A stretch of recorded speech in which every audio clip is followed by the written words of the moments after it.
Hey, how's it going, folks? This is Jacob from retirewithjacob.com, and in today's video, we're going to talk about how to motivate people. Now, before we talk about how to motivate people, I think it's important to at least touch on how not to motivate people. And by far, one of the worst ways you can motivate people is through bribing them. Now, don't get me wrong, bribing does have its place. For example, if you have a repetitive task that needs to be done and you offer people more money to do it, then chances are they'll do a much better job doing that task. Now, when it comes to tasks that require analytical work or tasks that require a high level of thinking, bribing people actually does the opposite effect. It actually makes people perform at a much lower level. When it comes to the matter of money, the most important thing I can tell you is you want to give people at least enough, you want to pay people enough money that money is no longer an issue for them. Anything more than that, and it ends up becoming detrimental. Alright, so now that we've gotten how not to motivate people out of the way, now let's get to how to motivate people. And that is, you want to be able to connect with people on a very emotional level. Now, what do I mean by that? Now, as part of our neurology, we rarely do anything we don't feel, and it's hard for us to resist things we do feel.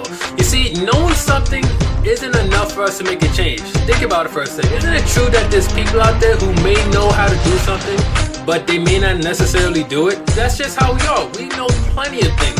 We live in an information age, for crying out loud. But knowing things is just not enough to create change. In fact, research has shown that you can only change an individual's behavior if they're able to speak to their feelings. So that's why connecting to people on an emotional level comes into play. You want to really take the time to understand where a person is coming from. How is it they feel and they view the world?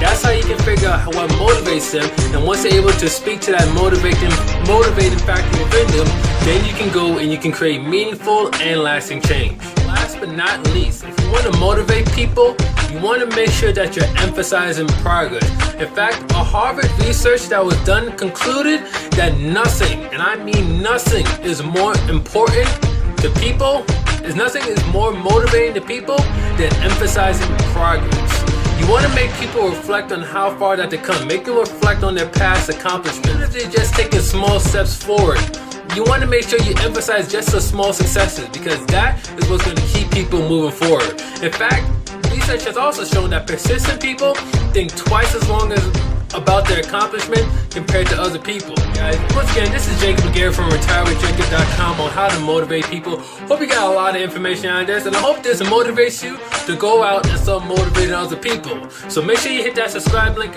down below, and I'll catch you on the next video. Peace.